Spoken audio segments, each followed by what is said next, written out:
I'm Brian First, and you are listening to Futures Possible. It's been a long time, I know, much longer than I wanted.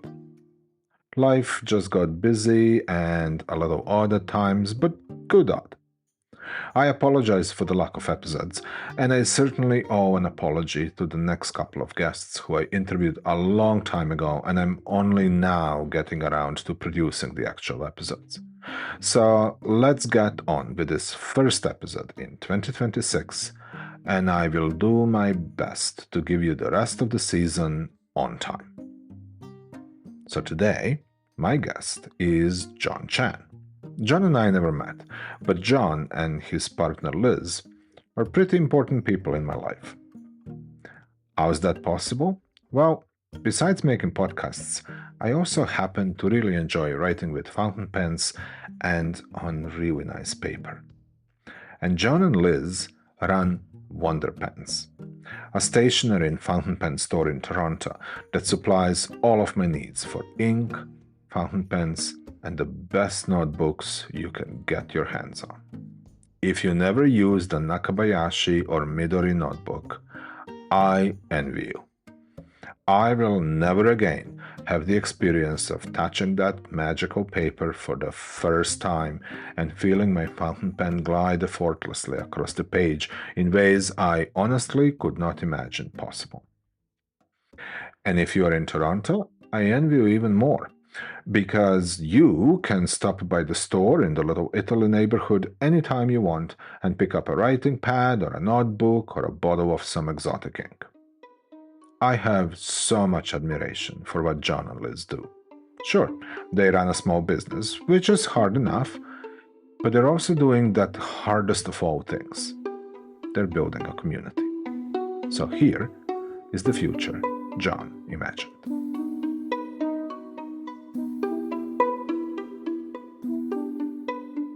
My name is John. I am one of the owners of Wonder Pens in Toronto.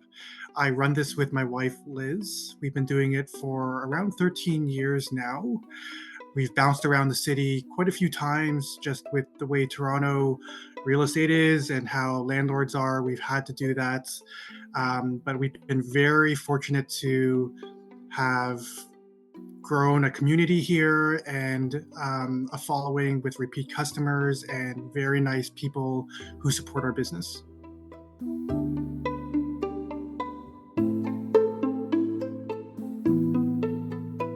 I am very pleased to see that people are still turning towards it. Last night we ran our first journal writing club, and we in the past have done letter writing clubs. So letter writing is still a thing people are interested in, despite everything happening with Canada Post and all of those different things. But journaling especially, there's this real appetite for people to learn how to journal, or an interest in seeing how other people are using journaling in their lives, be it as a mental wellness tool or a way to come up with new ideas or different things like that. I am the fountain pen world, especially this industry, the different pens and inks and paper. When we first started this business, we carried only a handful of different products. So for people who are familiar with it, we carried brands such as Lamy and Kaweco and some of these other very well established legacy brands. But nowadays, with all of the interest, there are many new products coming out all the time, and it's really interesting because it gives people a chance to pick and choose the type of product that best suits their personality or the feeling, and it's really fun because the community is very supportive. Also, people love talking about it. There are different meetups globally, but more specifically, also locally, where people actually just meet up over a beer, and talk about the different pens they have, or the different inks they have, or the different papers they're using, and also how they're using all of these things. I feel really great about it. I think it's really the community that has somehow organically evolved into this really supportive group, and people have made lifelong relationships over it. Just the other day, a customer wrote to us and said, "We run this pen pal meetup that we've done from time to time over the years, where Liz uh, will organize and match up people to be pen pals with each other. And it's a lot of work, so we don't do it every year.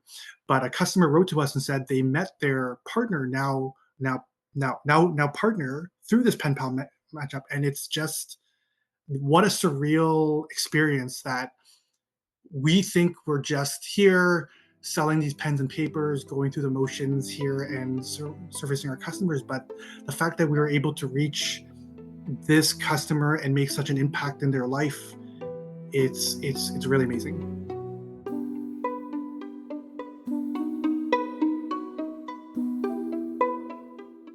Yeah, I don't know what it is. I think it's specifically the Toronto market. When we started, Liz and I were like, other than I'm going to give a mention to Lay Wines, who's been in the business for many, many years. They are an institution in Toronto. Um, we were pretty much the only game in town. It's a little bit different now. It's a little bit different. So we are going through some large personal changes right now in terms of a move. We're moving to closer to be closer to we're moving and are going to be closer to the shop. One of the main reasons for our move, though, is for the kids to be closer to the school. They just started a new school this year. But with everything, with being a small business owner, we've also had it in mind to be also closer to the shop. We like the neighborhood that we're in. We've been in it for quite a long time now, and we're very comfortable in this neighborhood. So that's the big thing that we're working on right now as a family.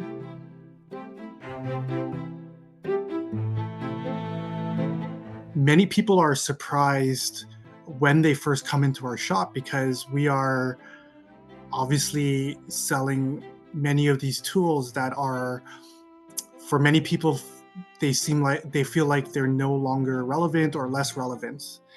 And the question is how's business? How long have you guys been around? And I think people are always surprised that we've been around for even 13 years. It's tough for any small business to be around for that long, let alone one with tools that are a bit uh, what some people feel like are outdated.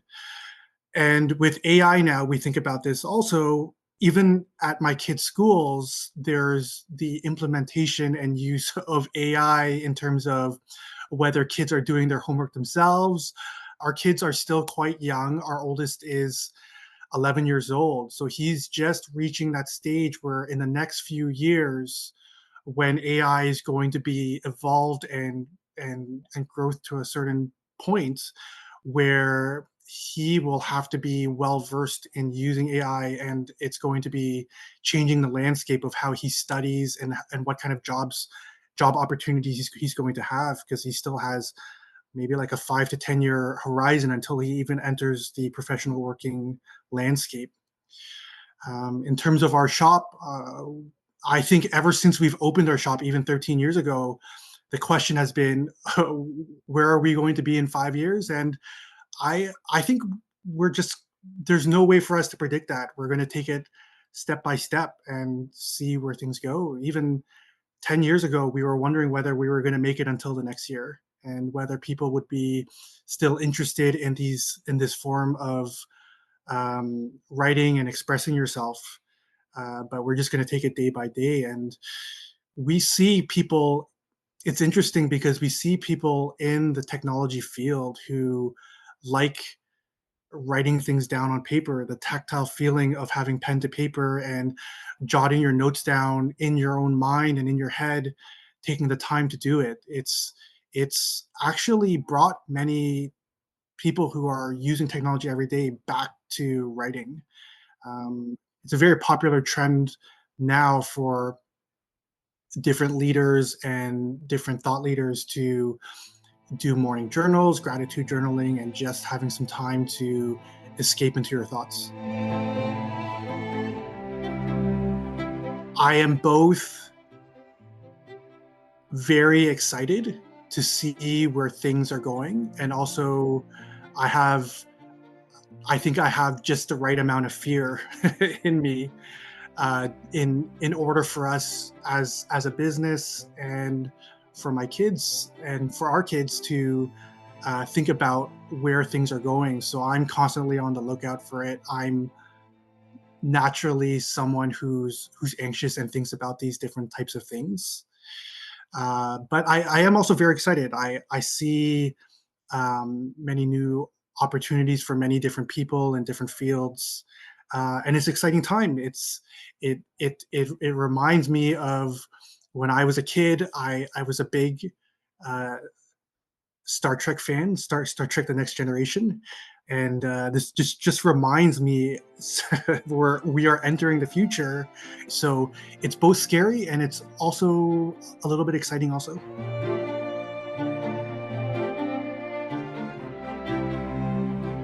the most obvious thing that I struggle with is whether pens and stationery and inks are going to be obsolete in the future. That's something I think about very closely. I keep thinking to myself whether something new will come along that people will no longer want to write. And then I remind myself whenever we've traveled several times to Taiwan over the last few years, but also whenever we go to Japan or anywhere in Asia. I'm Liz and I are from Hong Kong, so when we've gone back to Hong Kong, we see that actually there is this culture and hunger for people to still continually write. People have been writing for forever. And I don't think there's going to be a time anywhere in the near future where people are going to stop. Writing with pen to paper just sort of triggers something different in your mind in terms of how you remember things and how you process things. So for the near future, I think nothing is like we're hoping things are going to be the same, but that's what I struggled with the most with the future. I think for us, for Liz and myself, we've always chosen the direction of where our family needs to go first. I must say, and then the business always comes after. And obviously, the business is very important for us. We have an amazing staff here and team that have been with us for a long time, and we like not to be cheesy, but we consider them family, and we have a responsibility to them also to make the right moves for the business and to stay in business. And hopefully the better we do, the like we can offer them more opportunities also. But at the end of the day, we've always moved where our family has needed it. So moving to a new location to be closer to the shop and closer to the business, it just so happens that it will also help our family be closer to our kids be closer to their school, but also we'll get to come into the shop more. Our kids will get to come in also more. It'll be a pro and a con for them. Hopefully they'll appreciate it more a little bit more when they're older. It's not really a dream of ours for our kids to really take over our business. We want them to do what they want to do in the future and whatever their passions are. But I think it would be really interesting while they are still with us under our roof to help us out in the shop. And I think there's uh, something when we talk to other parents or other people who are business owners and they have their kids come in the shop, them being quote unquote shop kids, they already come in to help us. They are very young, so we have a 3-year old, an 8-year old, and 11-year old, and they come in and they make help us make ink samples sometimes, or they write notes to customers from time to time, or help us pack orders or sweep. And I think it's something that actually builds character for them, doing these hard work and also seeing, practically speaking, where their parents earning a living from, putting in hard work and helping them pay the bill. Like this is what brings in to pay the bills and put a roof over our head. I think there's something nice about that.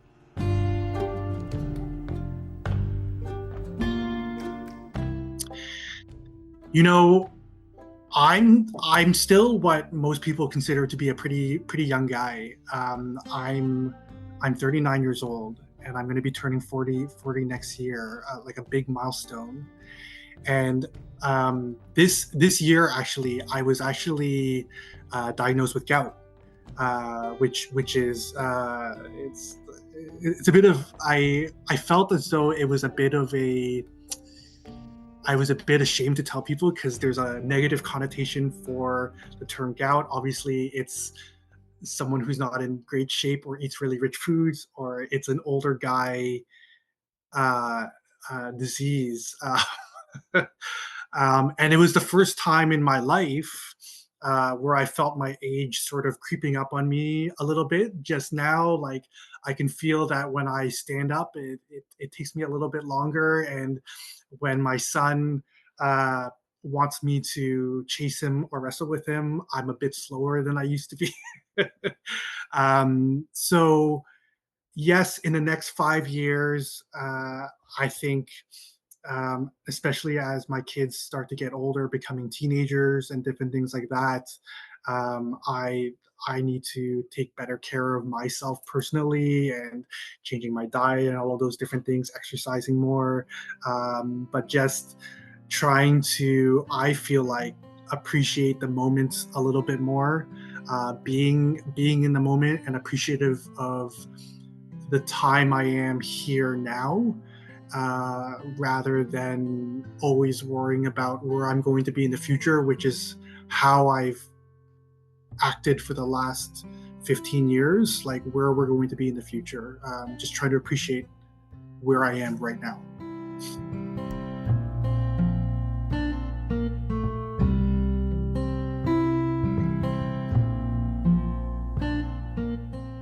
Just hoping to find meaning in what we're doing, and hoping that we are not just a shop that just sells stuff to people and just fulfills orders, but that what we're selling and the items we use have meaning to it.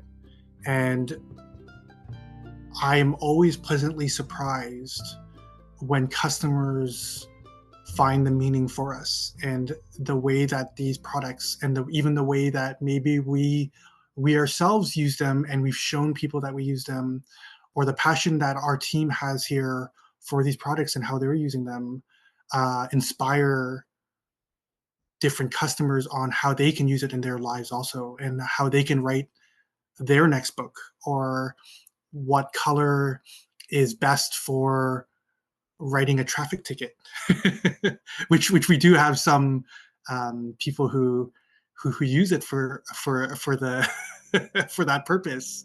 Liz is a prodigious writer, and she's pushing our kids to journal more. And Liz has some of these one line a day journals that she also keeps memories in, and she reads back to us, and it's always just so magical having these records and these notebooks that are filled up with memories and thoughts and ideas. It's always special.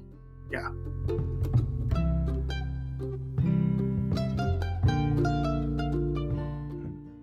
Thank you for listening.